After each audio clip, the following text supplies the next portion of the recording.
Convido-vos a abrirem as vossas Bíblias na carta de Paulo a Timóteo, na primeira carta de Paulo a Timóteo.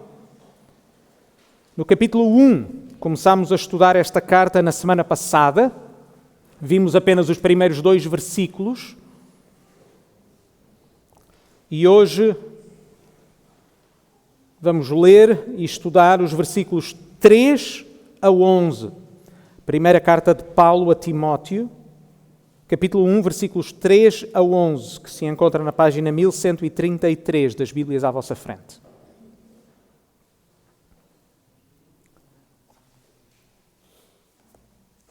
Não se encontra na página 1133, mas sim na página 1129.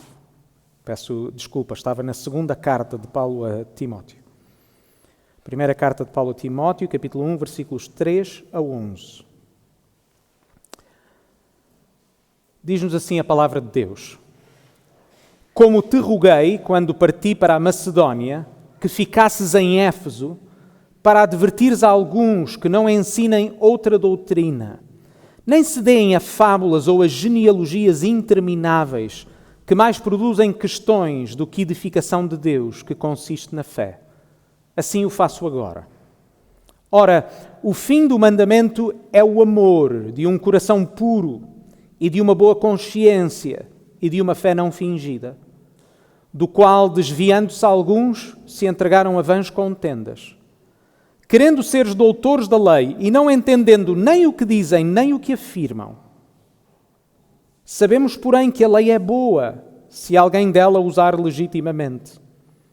Sabendo isto, que a lei não é feita para o justo, mas para os injustos e obstinados, para os ímpios e pecadores, para os profanos e irreligiosos, para os parricidas e matricidas, para os homicidas, para os devassos, para os sodomitas, para os roubadores de homens, para os mentirosos, para os perjuros, para o que for contrário à sã doutrina, conforme o evangelho da glória do Deus bem-aventurado que me foi confiado. Lemos no livro de Atos, nos capítulos 19 e 20, que o apóstolo Paulo tinha fundado a igreja na cidade de Éfeso. Foi onde ele serviu durante 3 anos. E na sua despedida dessa igreja, passados esses 3 anos, ele chamou os pastores da igreja de Éfeso e, entre outras coisas, ele disse o seguinte. Temos estas palavras registadas no livro de Atos, capítulo 20, versículos 28 a 30. Paulo, a certa altura, diz àqueles pastores: Olhai, pois, por vós e por todo o rebanho, sobre o qual o Espírito Santo vos constituiu bispos. Bispos, presbíteros ou pastores são usados como sinónimos nas Escrituras, referem-se ao mesmo ofício. E depois diz-lhes assim: para apacentares a igreja de Deus, que ele resgatou com o seu próprio sangue. Porque eu sei disto, que depois da minha partida entrarão no meio de vós lobos cruéis que não perdoarão o rebanho, e que de entre vós mesmos se levantarão homens que falarão coisas perversas para atraírem os discípulos após si. Na sua despedida, Paulo exortou os pastores para cuidarem da igreja, sabendo que, entre outras coisas, teriam de lidar com homens que procurariam levar outros a falso ensino. E o que Paulo tinha avisado aconteceu. A razão que levou Paulo a escrever esta primeira carta a Timóteo foi o facto de haver homens que, no contexto da igreja, estavam a ensinar coisas falsas e a convencer alguns de certas práticas que eram contrárias ao Evangelho. Este facto fica evidente não apenas porque é assim que Paulo começa a sua carta, nos versículos que nós acabamos de ler, mas também porque ao longo da carta Paulo volta ao mesmo assunto. Vejam no capítulo 4, dos versículos 1 a 16, Paulo fala de alguns que se desviaram da fé, de homens mentirosos, de pessoas que ensinam e proíbem o casamento e ordenam a abstinência de certos alimentos. E depois, ainda no capítulo 6, ele volta ao mesmo assunto, menciona mais uma vez os que ensinam alguma outra doutrina. Doutrina significa ensino. E qualifica-os como arrogantes. E por isso, nesta carta a Timóteo, Paulo confronta estes falsos mestres, estes falsos professores, porque eles não apenas dizem coisas erradas, mas também procuram convencer as outras pessoas a viver de uma forma contrária ao Evangelho. E ao mesmo tempo Paulo aproveita também para dar instruções de como viver de acordo com esta mesma verdade. O propósito de Paulo nesta carta fica claro. Vejam no capítulo 3 dos versículos 14 e 15. Quando Paulo escreve assim: escrevo-te estas coisas esperando ir ver-te bem depressa, mas se tardar, para que saibais como convém andar na casa de Deus, que é a igreja do Deus vivo, a coluna e firmeza da verdade. Notem, Paulo deseja ir a Éfeso, mas enquanto não pode, ele deseja exortar, ele deseja encorajar Timóteo a pastorear a igreja de forma apropriada. Paulo usa esta frase, para que saibais como convém andar na casa de Deus. Voltemos agora aos versículos 3 a 11 do capítulo 1, que é o foco da pregação de hoje, porque Paulo começa por apresentar o contexto histórico e o assunto desta mesma carta. No versículo 3, Paulo reafirma a razão pela qual comissionou Timóteo para ficar em Éfeso. Ele lembra Timóteo da missão que já lhe tinha dado anteriormente, para que ele se mantenha firme nesse compromisso. É a exortação que ele repete a Timóteo várias vezes ao longo da carta. Ainda no capítulo 1, vejam o versículo 18, quando ele encoraja Timóteo a que milites a boa milícia, ou combatas o bom combate. No capítulo 4, versículo 11, ele lembra-o, manda estas coisas e ensina-as. Capítulo 6, versículo 12, milita a boa milícia da fé. Capítulo 6, versículo 14, guarda este mandamento. Entendem todas estas repetições? Paulo exorta Timóteo a permanecer firme nesta batalha, porque existe quem se oponha. No versículo 3, nós vemos que havia quem ensinasse, vejam o versículo 3 no capítulo 1, outra doutrina, outro ensino, outra verdade. Parece que estas pessoas, vejam o versículo 4, andavam a ensinar fábulas e genealogias intermináveis. Embora nós não tenhamos os detalhes do ensino destas pessoas, aquilo que nós sabemos é que o resultado desse tipo de ensino, vejam o versículo 4, eram questões que levava, versículo 6, a contendas que se baseavam numa má compreensão da lei. Vejam o versículo 7, querendo ser doutores da lei e não entendendo nem o que dizem, nem o que afirmam. Esta lei a que Paulo se refere é a lei que Deus tinha dado através de Moisés. Porque Paulo acusa estes homens de usar a lei de forma ilegítima, vejam o versículo 9. E no versículo 8 e depois no versículo 9, ele descreve os mandamentos da lei de uma forma muito similar aos 10 mandamentos. E é contra estes homens que Paulo exorta Timóteo e diz que eles precisam de ser corrigidos. Sigam comigo o argumento de Paulo, onde ele contrasta os outros homens com aquilo que Timóteo deve fazer. Mais uma vez, vejam o versículo 3, fala de uma outra doutrina que esses homens estão a ensinar. No versículo 4 fala de fábulas e genealogias intermináveis que produzem questões.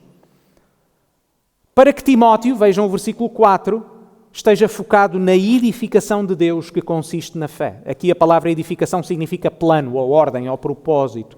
O plano de Deus é pela fé. Vamos ver e pensar nisto um pouco mais à frente. Paulo deseja que Timóteo, vejam o versículo 5, esteja focado neste propósito. O fim do mandamento é o amor.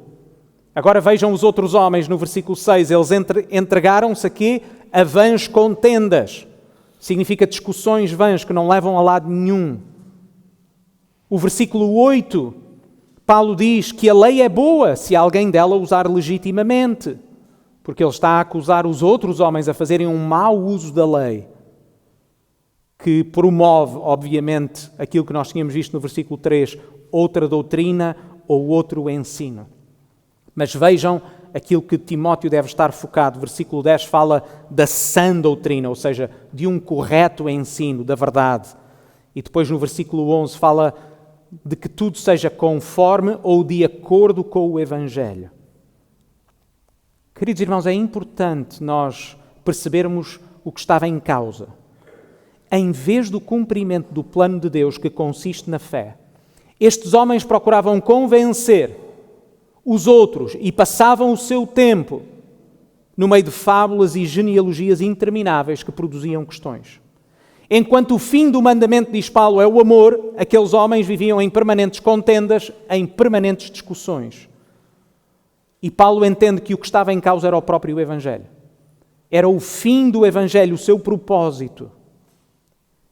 Amados irmãos, também hoje, os pastores e a igreja são chamados, nas palavras de Judas, o irmão de Jesus, não os Iscariotes, no seu livro, no versículo 3, a lutar pela fé e entrega aos santos de uma vez por todas. Paulo combate outra doutrina porque existe uma verdade. Existe um Evangelho. No livro de Atos nós lemos que a igreja, Atos 2, 32, perseverava na doutrina dos apóstolos. E também nós hoje, nós queremos viver com base naquilo que os apóstolos ensinaram. Mas para que a igreja possa ensinar, possa defender e possa viver o Evangelho hoje, é necessário que a igreja saiba de forma clara o que é o Evangelho e as suas implicações. Entendem? Neste texto, em oposição ao ensino errado, Paulo fala sobre dois aspectos essenciais acerca do cumprimento do plano de Deus. Eles são a fé e o amor. A fé é o fundamento, o amor é o resultado ou o propósito. Ou, por outras palavras, o plano de Deus, como diz o texto, o plano de Deus consiste na fé que resulta em amor. Estes são os dois pontos que nós queremos refletir. A fé como fundamento do plano de Deus e o amor como o seu fim ou o seu propósito. Em primeiro lugar, o fundamento do cumprimento do plano de Deus. A fé. Vejam a segunda parte do versículo 3 e o versículo 4. Quando Paulo diz: para advertires a alguns que não ensinem outra doutrina, nem se deem a fábulas ou a genealogias intermináveis, que mais produzem questões do que a edificação de Deus, que consiste na fé. Como lemos no versículo 7, os homens de quem Paulo fala julgavam ser o quê? O que é que diz o versículo 7? Eles julgavam ser doutores da lei. Pensavam que eram muito sabidos. Mas agora vejam o versículo 4, porque ele nos mostra o conteúdo e o resultado do seu ensino.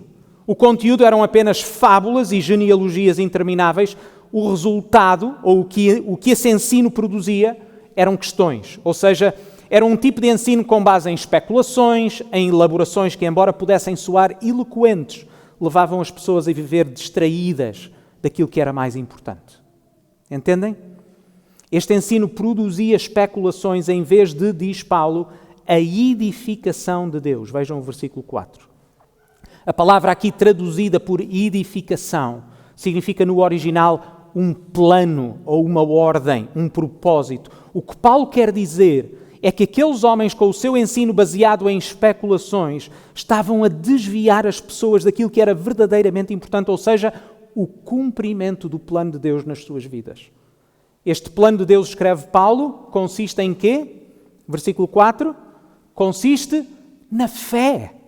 Ou seja, em vez de edificar a igreja na fé em Cristo, aqueles homens passavam o seu tempo em especulações inúteis. Amados irmãos, este continua a ser ainda hoje um perigo bem real. Pode ser que as nossas especulações hoje não sejam com base em fábulas ou genealogias intermináveis. Pode ser que os nossos interesses sejam outros, porque a curiosidade humana não tem fim. O que é importante refletirmos é se nós não nos temos distraído com coisas secundárias. No nosso contexto mais confessional, porque nós queremos ser sérios em afirmar tudo o que a Bíblia afirma, queridos irmãos, cuidado para não nos perdermos em discussões sem fim. Não percas as tuas horas em discussões inúteis na internet com pessoas que não conheces. Não desperdices o tempo com os teus irmãos na igreja, com coisas secundárias. Entendes? Nota a preocupação de Paulo. O nosso foco, o foco da igreja deve ser o cumprimento do plano de Deus, que consiste em quê? Que consiste na fé. É essa a tua preocupação, crescer na fé. É essa a principal preocupação que tens no relacionamento com os teus irmãos, ajudar-nos uns aos outros a crescer na fé no Senhor Jesus, a confiarmos nele cada vez mais, a conhecê-lo, a amá-lo, a obedecê-lo. Queridos irmãos, a fé cristã é o oposto da especulação, porque a fé cristã é uma certeza.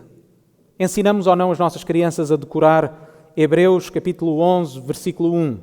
Ora, a fé é o firme fundamento das coisas que se esperam e a prova das que se não veem. Entendem? A nossa fé é uma certeza, não é uma especulação. Em vez de dúvida, nós estamos certos. Em vez de especulações e subjetividades, a fé cristã ela é objetiva, porque o objeto da nossa fé é a pessoa do Senhor Jesus. Em vez de fábulas, a fé cristã tem por base factos históricos. Foi o próprio Deus que se fez homem. Ele nasceu em Belém há cerca de 2000 anos. Ele foi crucificado em Jerusalém. Ele ressuscitou ao terceiro dia. Foi visto por mais de 500 pessoas e ele ascendeu aos céus. Em vez de genealogias intermináveis, nós anunciamos a Jesus, filho de Abraão, filho de David.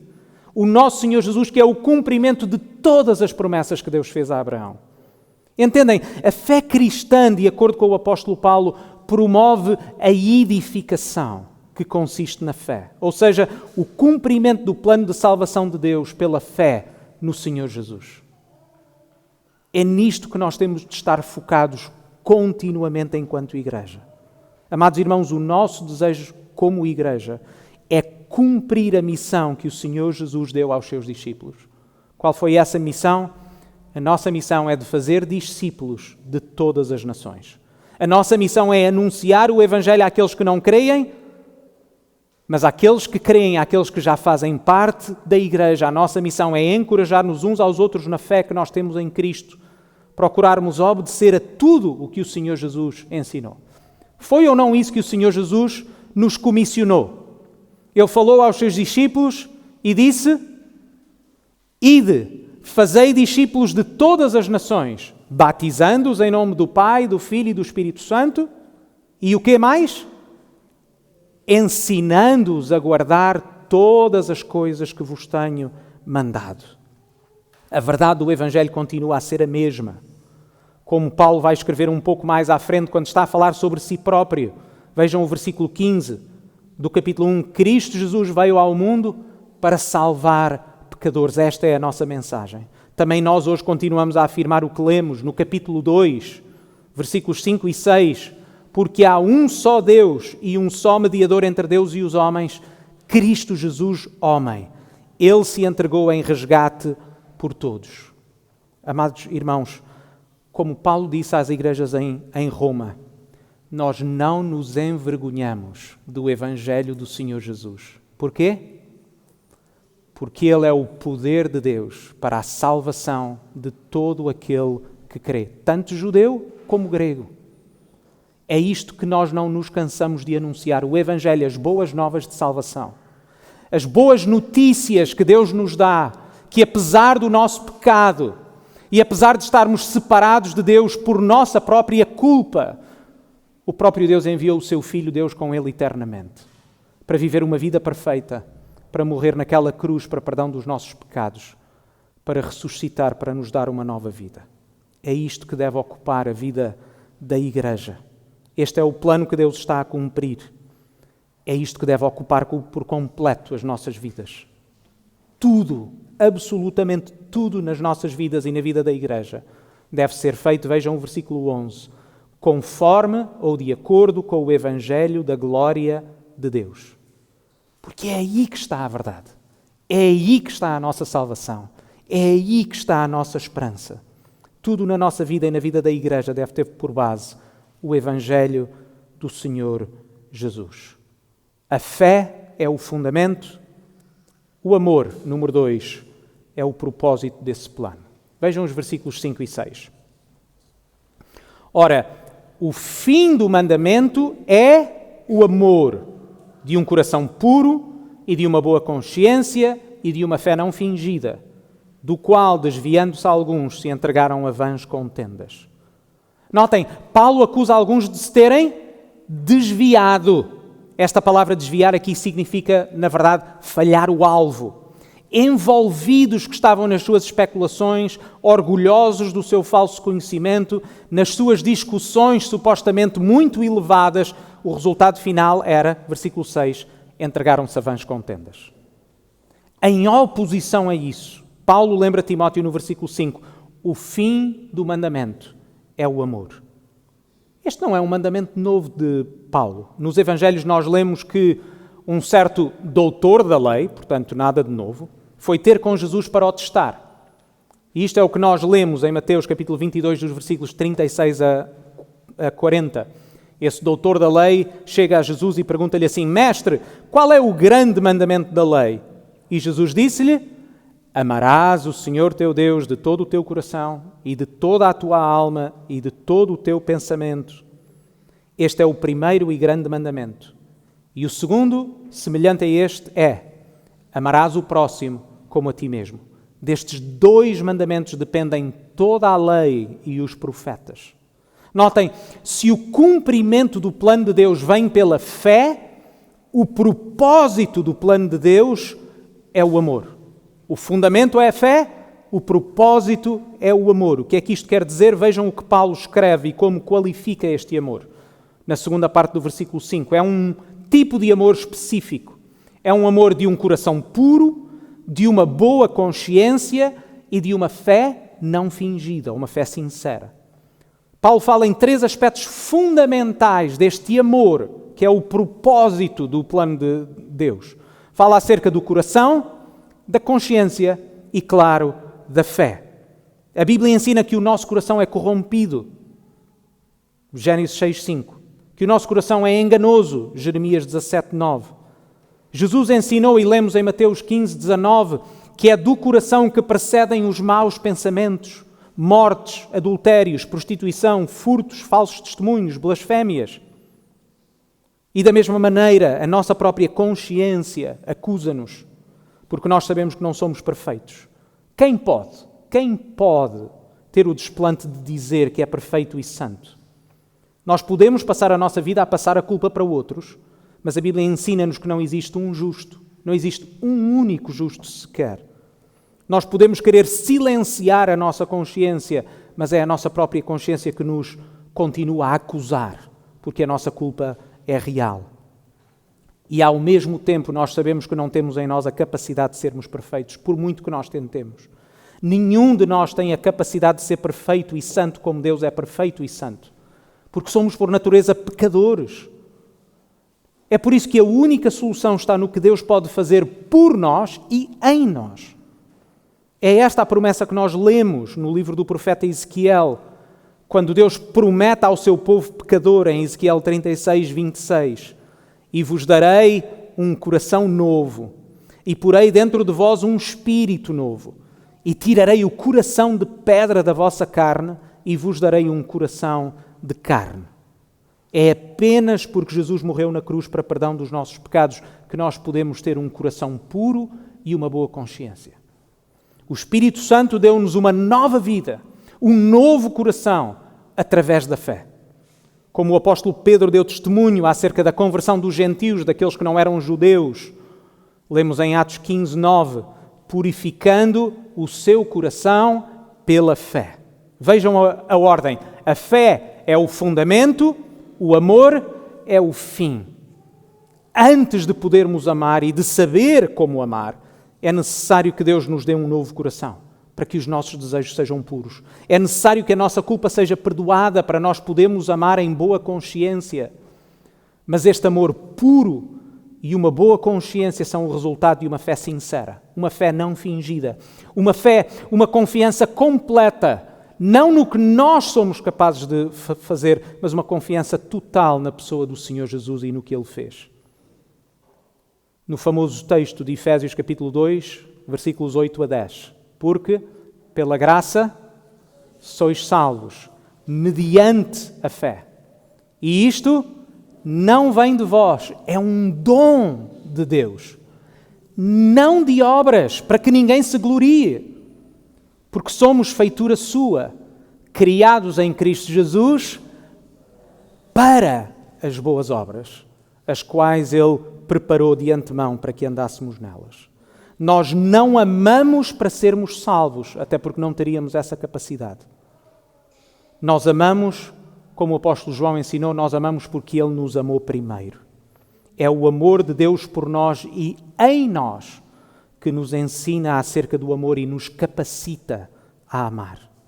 Como Paulo escreveu às igrejas na Galácia, Gálatas 5, versículos 22 a 24. Mas o fruto, entendem? É o resultado. O fruto do Espírito é o amor, gozo, paz, longanimidade, benignidade, bondade, fé, mansidão, temperança. Contra estas coisas não há lei. E os que são de Cristo crucificaram a carne com as suas paixões e concupiscências. Notem, a lei que alguns em Éfeso estavam a usar de forma ilegítima cumpre em nós uma função dupla. Em primeiro lugar, a lei de Deus revela o que Deus espera de nós e, ao mesmo tempo, e por isso mesmo, expõe o nosso pecado. Perante a lei de Deus, nós percebemos que somos pecadores, que não temos capacidade de obedecer a toda a lei. A lei de Deus mostra-nos, por isso, a nossa incapacidade e a nossa necessidade do Senhor Jesus para fazer em nós o que nós não poderíamos fazer. Mas, ao mesmo tempo, em segundo lugar, quando nós colocamos a nossa fé no Senhor Jesus para a nossa salvação, quando o Espírito Santo nos dá um novo coração, uma nova vida espiritual, a lei passa a ser o nosso guia, porque a lei ensina-nos a amar, como Deus deseja que nós amemos. Quando a nossa consciência foi limpa da culpa, quando o Espírito Santo nos deu um novo coração com novos e puros desejos, a lei já não vem a nós para nos condenar. Porquê? Porque o Senhor Jesus nos salvou, nós já somos salvos, nós já estamos nele, os nossos pecados já foram completamente perdoados e riscados. Em vez disso, a lei mostra-nos a como obedecer a Deus. Como Paulo diz, o fim do mandamento é o amor. Esta é a verdade que Paulo deseja que Timóteo se lembre e ensine à igreja. O plano de Deus é cumprido na salvação pela fé, que resulta e cujo fim é o amor perfeito, amor a Deus e amor ao próximo. Este amor pressupõe o Evangelho, porque nós precisamos que Deus nos liberte dos nossos pecados. Este amor é produzido pelo Evangelho, porque é o reflexo do amor com que Deus nos amou. Mais uma vez, nós amamos porque Ele nos amou primeiro. É por isso que o Evangelho tem de ser tanto a razão como o tema da vida da Igreja. Entendem? Ele é a razão da vida da Igreja, porque nós somos Igreja por causa do Evangelho. Mas o Evangelho é também o nosso tema, porque é a razão dos nossos relacionamentos. É aquilo que está constantemente a ser pregado, porque nós queremos crescer na nossa confiança no Senhor Jesus para ser cada vez mais como Ele. É o Evangelho que é o fundamento de sermos Igreja, mas é também o nosso tema. É o tema que não nos cansamos de pregar e de falar. Não é por acaso que o autor da carta aos Hebreus escreveu, Hebreus capítulo 10, versículos 24 e 25, e consideremo-nos uns aos outros para nos estimularmos ao amor e às boas obras, não deixando a nossa congregação como é costume de alguns, mas antes admoestando-nos uns aos outros. Amados irmãos, esta é uma séria lembrança para a Igreja. A Igreja não se pode deixar distrair, porque nós corremos o risco de falhar o alvo, de falhar o propósito da nossa existência. O ensino da Igreja deve ser ainda hoje o ensino dos apóstolos, fundamentado e centrado no Evangelho do Senhor Jesus. É por isso que não existe culto nesta Igreja em que o Evangelho não seja central, em que o Evangelho não seja pregado, em que o Senhor Jesus não seja exaltado. Porquê? Porque esse é o nosso tema, essa é a razão da nossa existência e o propósito da nossa existência. O nosso desejo é crescer na fé. O nosso desejo é confiarmos cada vez mais no Senhor Jesus. O nosso desejo é sermos como o Senhor Jesus. Nós queremos aprender a amar a Deus de todo o nosso coração. Nós queremos aprender a amar os outros como a nós mesmos. Em jeito de conclusão, ao falar para o pastor Timóteo na presença de toda a Igreja, Paulo define não apenas as funções pastorais, mas também a atitude e as expectativas da Igreja. Eu quero que imaginem por um momento a cena no contexto histórico original. Foi uma carta escrita por Paulo, como vimos na semana passada. Ele escreveu ao seu discípulo na fé, ele chama filho na fé, Timóteo, que era pastor na igreja de Éfeso, que Paulo o tinha colocado lá para pastorear aquela igreja, mas ele envia esta carta para ele, mas para ser lida em frente e com toda a igreja a ouvir. Isto foi o que vimos a semana passada. Pensem no momento, o efeito retórico, o efeito das palavras de Paulo para toda a congregação. Em primeiro lugar, Paulo lembra a Timóteo que o seu pastorado deve estar focado no cumprimento do plano de Deus, que é a salvação pela fé em Cristo, tendo em vista uma vida piedosa, uma vida de amor. Ao ensinarem o que é verdadeiro, o que Paulo chama aqui de sã doutrina, o ensino saudável, de acordo com o Evangelho, significa inevitavelmente que os pastores precisam intencionalmente de confrontar todo o mau ensino na igreja. Dentro da igreja, notem, tem de haver uma disciplina no que diz respeito ao ensino, porque o que está em causa, o que Paulo chama a atenção que está em causa é o próprio Evangelho. Não nos queremos distrair daquilo que é a verdade e daquilo que é o nosso foco. Nas palavras a Tito, o mesmo apóstolo Paulo segue a mesma linha de raciocínio. Tito, outro pastor, mas este pastor em Creta. Lemos na carta de Paulo a Tito, logo no primeiro capítulo, versículos 9 a 11. Ele diz, retendo firme a fiel palavra que é conforme a doutrina, para que seja poderoso, tanto para exortar com a sã doutrina, como para convencer os contradizentes. Porque há muitos desordenados, faladores, vãos e enganadores, principalmente os da circuncisão, aos quais convém tapar a boca.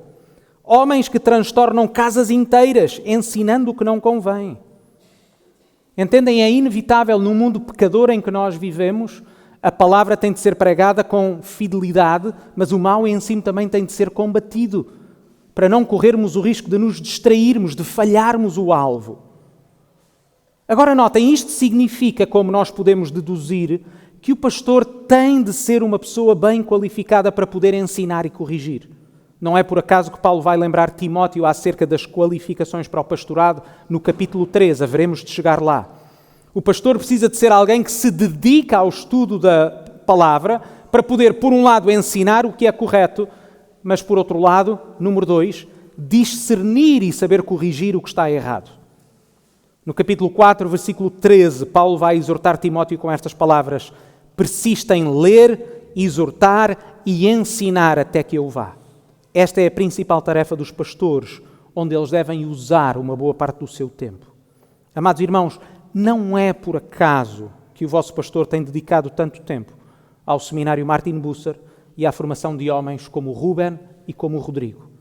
As igrejas do nosso país precisam de homens qualificados, de homens que sejam conhecedores da palavra de Deus para poderem pastorear as suas igrejas com um ensino saudável, de acordo com o Evangelho.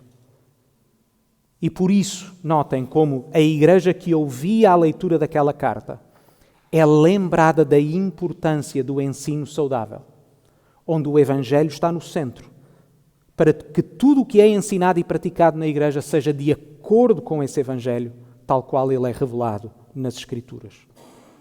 Amados irmãos, que nós nunca, enquanto igreja, nos esqueçamos da centralidade do Evangelho. A nossa igreja tem recebido cada vez mais pessoas que chegaram de falsas igrejas ou de igrejas onde o Evangelho não era pregado de forma clara. Pessoas que, apesar de estarem num contexto religioso, não conheciam o verdadeiro Evangelho ou não estavam a crescer em maturidade porque a igreja não tinha um ensino saudável. Estas coisas têm um efeito sério. Falem com essas pessoas. Falem com essas pessoas que, apesar de terem crescido nessas igrejas ou no contexto dessas igrejas, fizeram profissão de fé da forma como Deus foi gracioso com elas e lhes apresentou o verdadeiro Evangelho. Queridos irmãos, que a nossa igreja e os nossos relacionamentos estejam saturados do Evangelho do Senhor Jesus para nós podermos crescer em conhecimento, mas também em maturidade, em fé, mas também em amor. Ao mesmo tempo, enquanto a igreja está a ouvir aquela carta, ela é confrontada com aqueles que estão no seu meio. Já repararam que a ameaça à igreja não vinha de fora? Vinha de dentro, estava no seu meio? Implicitamente a igreja é chamada a estar atenta ao que é ensinado. A igreja deve crescer em conhecimento e em maturidade Notem, para poder ter os anticorpos necessários para combater o falso ensino. Amados irmãos, uma igreja sem conhecimento e imatura é como um corpo com uma doença autoimune. É uma igreja que não consegue discernir o verdadeiro e o falso mestre. É uma igreja que inevitavelmente acaba por ser uma igreja dividida, suscetível a conflitos e desunião, porque não consegue discernir o que é um ensino saudável e o verdadeiro evangelho. Não consegue discernir aquilo que nos une. Entendem? Porque é que tantas vezes as igrejas vivem no meio de um constante conflito, em que as pessoas lutam por causa das suas opiniões, ou por causa dos seus gostos ou das suas identificações? É porque perderam o foco. Quando nós perdemos o foco, são outras coisas que chamam a nossa atenção. Mas o que é que pode ser mais precioso, ou o que é que pode proteger mais a unidade da igreja, se não estarmos todos unidos na pessoa do Senhor Jesus e no seu Evangelho? Amados irmãos, estejamos focados naquela que é a missão que Deus deu à igreja, fazer discípulos.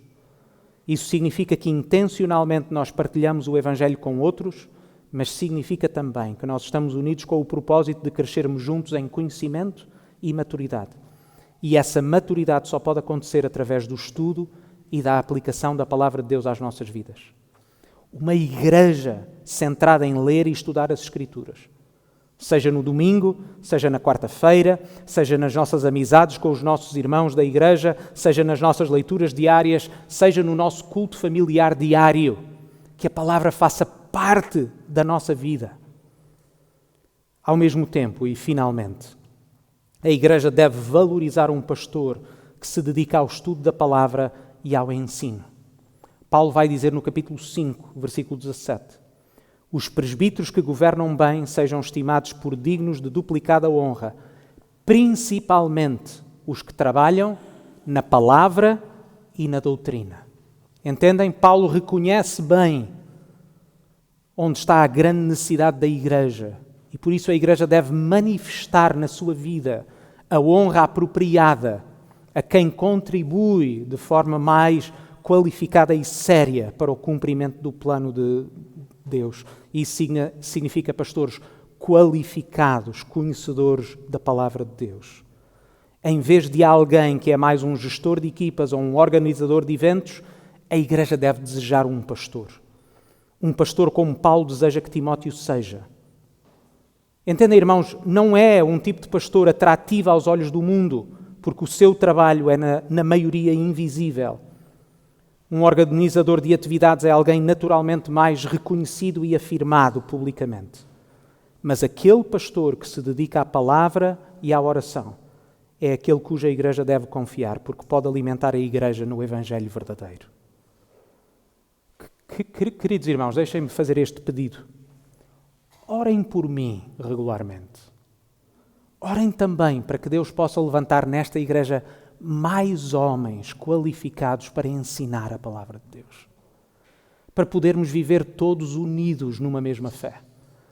Para vivermos todos unidos num mesmo propósito de amar a Deus de todo o nosso coração, de obedecer ao Senhor Jesus e de demonstrarmos isso no amor que temos uns pelos outros. Oremos. Oremos regularmente. Vamos orar.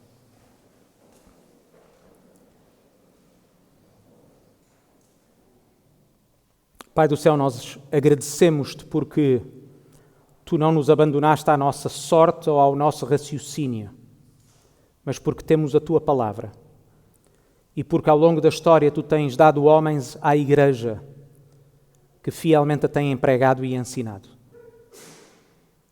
E é isso que nós pedimos hoje mesmo. Ó Pai, nós te pedimos que possas levantar mais homens capazes de ensinar a Tua palavra, que sejam um exemplo de vida pelo seu caráter e pela forma como eles próprios aplicam a Tua palavra às suas vidas, mas que sejam também capazes de a ensinar de uma forma clara, de uma forma convicta. Pai, nós pedimos que edifiques esta Tua igreja aqui. Pai, protege-nos do falso ensino, protege-nos de distrações, protege-nos de conflitos e de divisões. Mantém-nos unidos naquela que é a razão da nossa união, o teu Filho Jesus. É no seu nome que nós oramos. Amém.